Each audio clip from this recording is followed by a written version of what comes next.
Phiris, Mrs. Yeah. I'm Theophilus Phiris, well known as Theo Cross. I first met my husband now. I can't remember the year, but I met him in church, at my brother's church. Yes, they were close friends with my brother. Yes, by then. Really, when I first saw him, I was like, who guys, I think I'm a Zimbela. Like, cause everyone at his church was talking about him. I said, Manga Parinam guys. Yeah. The first time I met her, I think that was 2011. Yeah, if I can recall. 2011. One of my friends, Given. Yeah. Actually, they were close friends. And he introduced me to her. The first time I saw her, I thought, this one, she can do to be my baby.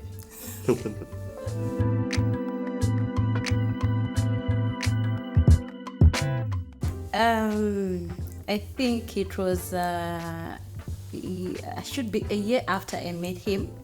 That's when I got to fall in love with him, because I was really a good friend with a best friend.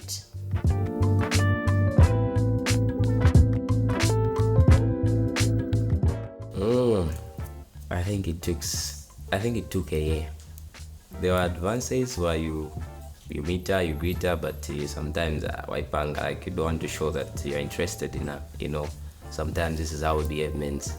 Because I never wanted her to feel like, But at the end of the day, anytime you sit, sometimes I would think about her, and mostly she would come on my mind and ask myself, but why am I thinking about this girl? Why can't I just forget her? Because I think I have something else to do. But anyway, she kept on popping up my mind, and this pushed me to face her, actually.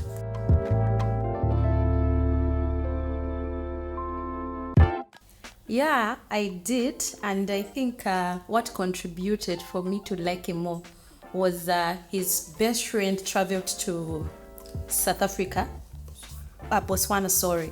Yes. Traveled to Botswana for music thing. He plays a keyboard. So the time he was away in Botswana, we kept communicating with him. He was like, do you know that it's my friend's birthday, like in the coming weeks? Then I said, oh, really? I want you to do something for my friend. What am I going to do? Get anything as a birthday present for him, since I'm away. So I want him to feel special. Then from that time, I said, oh, okay. I'll do that. Then I got him a card. And the moment I said, why am I even doing this? Do I even like this guy? Then I thought, oh, there's something going on within me that is attracting me to him.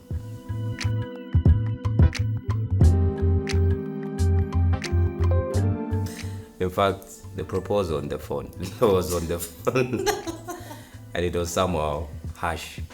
I said, do you want to be my girlfriend or I make other plans? Because I knew by then she got interested in me. But anyway, I took advantage of that, which maybe I would say it was not only being harsh, we did not know maybe how to approach by then. We must admit about that. But I thought that was the way. But I knew that she loved me and I loved her back. And when I said, can you be my girlfriend? She said yes. But why are you saying that if you have other plans? And I said, no, that was just a joke. I was happy to hear that he's asking me to be his girlfriend, but really it was really harsh love, like he said it. But yeah, I was, because I really wanted to, I grew feelings for him and I wanted to become his girlfriend by then.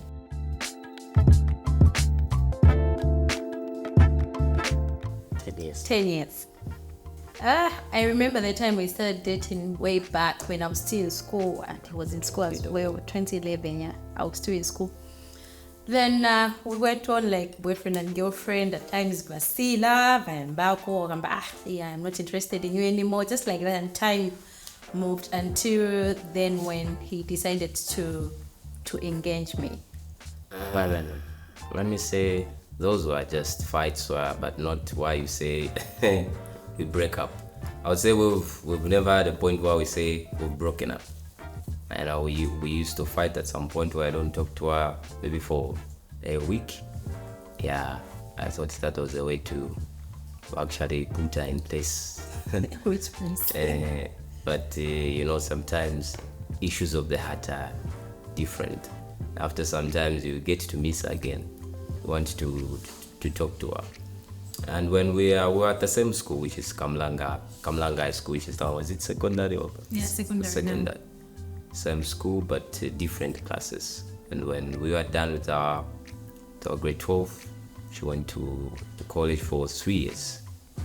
Yeah, so it was rough because sometimes you would have thoughts maybe I don't know what's going on, different thoughts and everything. But yeah, I think she was, I would say she was someone again who knew what she wanted. She kept herself despite the thoughts that were going on.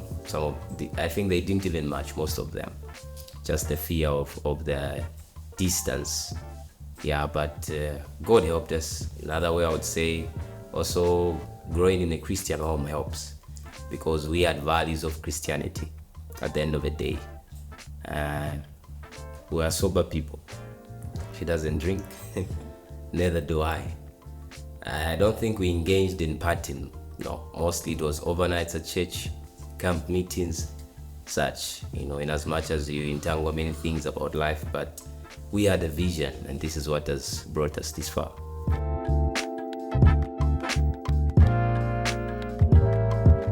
After 10 years. Yeah. Want to marry?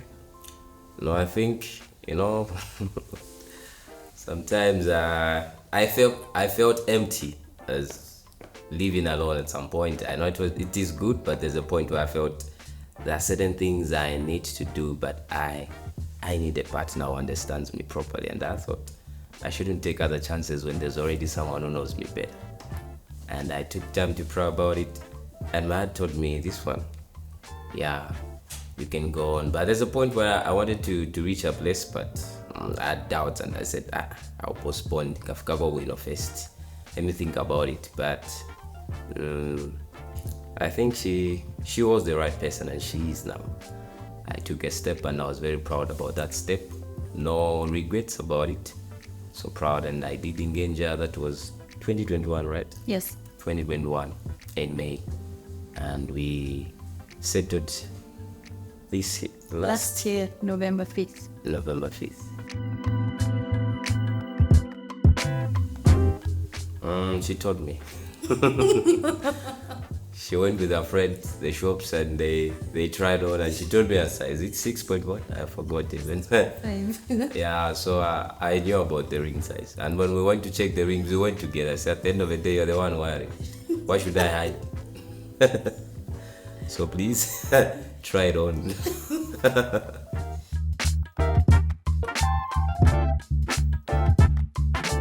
No, it wasn't a surprise.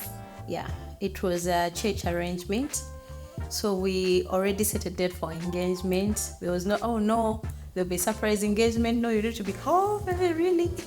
So it was something that I knew about, and it was a church arrangement. And then afterwards, we wait for a function, we celebrated with friends and family. About that day. Okay, that day was like a dream coming to pass. It was something good. I know a lot of people maybe shed tears, but I think the joy overtook everything. I didn't shed tears. I was in joy, because whatever I was praying for, I saw it coming to pass. So actually that day, I thanked God for everything that He did, because He stayed faithful to the words that He told me. And actually, I congratulated myself as a man, because I pushed hard to see what I was always dreaming about. When I saw her walking in with the Father, I said, wow, there goes my lead now. I remember my aunt, Mammy Tan, telling me, Zara, what do you think? Like, what kind of dress do you want? And I was like, maybe a mermaid dress, or maybe a ball gown. Then she was like, for church, you need to do a ball gown. Then maybe for the evening session, you need to do a mermaid.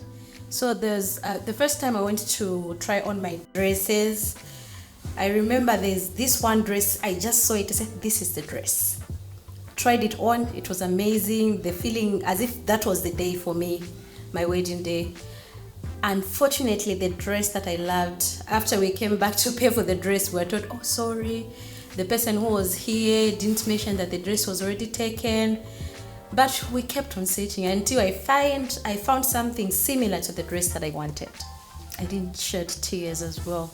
I kept on praising my God because such things rarely happen in our families, and for me, that was great. Like, I kept on singing praises to God about that day.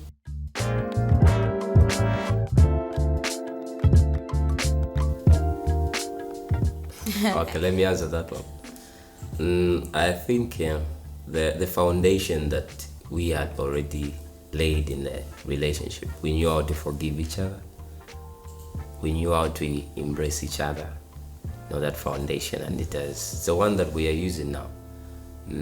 I know when she doesn't like a thing, and I know how to refrain from it so that we don't cause more problems. She understands me, and that one has been a foundation that has even helped us in these few months to stand, and we're looking forward for more months and years.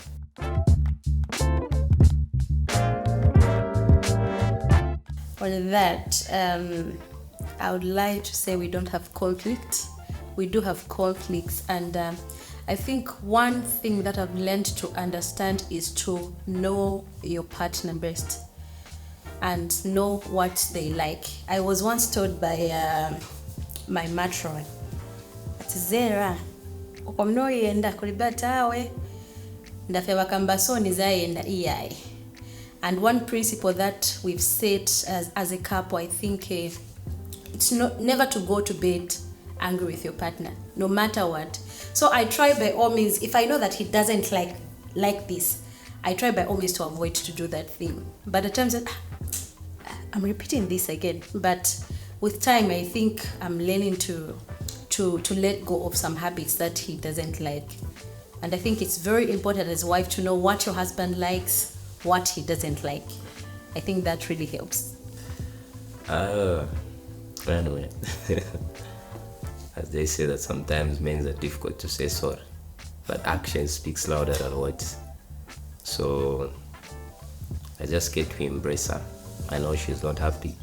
Force her to speak because she loves to chat. And when I know that something has gone wrong, she just keeps quiet. You ask her this, she's not talking. And I'll make sure she speaks before we sleep. I'll find something, I'll bring up a topic, or I'll bring a concern, and I know she's okay. And she tells me that I don't like that. Sometimes I say, but I know that I was wrong. And this is how we keep on.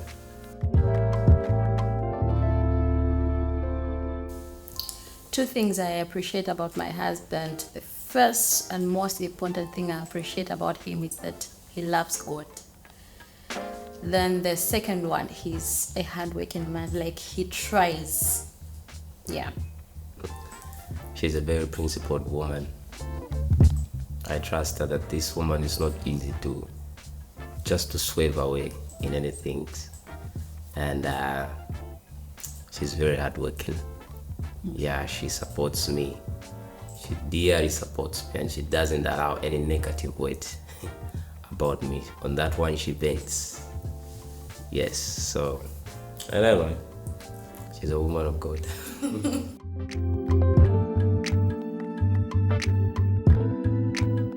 How we do have, yeah.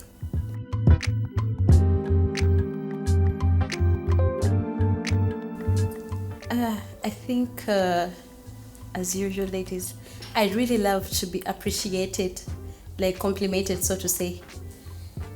Yeah.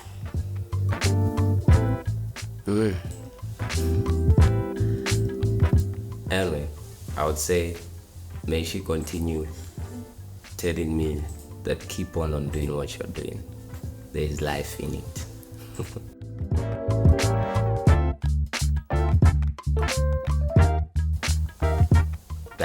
during relationship. Relationship. Now should be that is 2013, 2014. Yeah.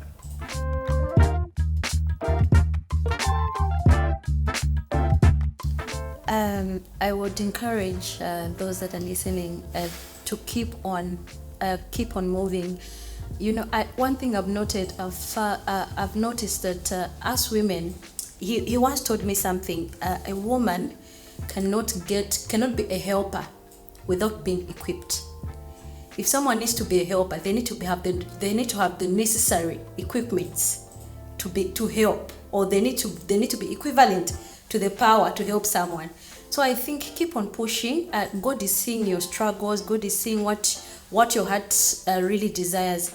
And I think keep on praying, because whatever we need, whatever we want, we need to take it to God in prayer. And truly, God, I've seen God work in my life, in my marriage, in my family, even in my relationship. So I would advise them to keep on pushing and keep on praying. Just to add on, I would say a man always have to move with the vision, and you need to have principles, and also you need to know what you want, and especially trusting in God. You know, nature comes with different things, and also the surrounding and the community. People can tell you a lot of stuff. People can advise you according to their perception. But the best thing you must do is to pray and hear from God, because God has a manual book about your life, and He knows better about it. So in this journey of life, it's about knowing the purpose of God upon your life. And once you intersect with the person that you have chosen, it is better also to ask God, who has a manual book about that, about the wife or the woman. Then you know how to tarry in that journey, because I cannot say it's an easy journey, but it needs God, perseverance, and love most, especially knowing how to settle conflicts. You must not always be above, because no man is perfect in everything.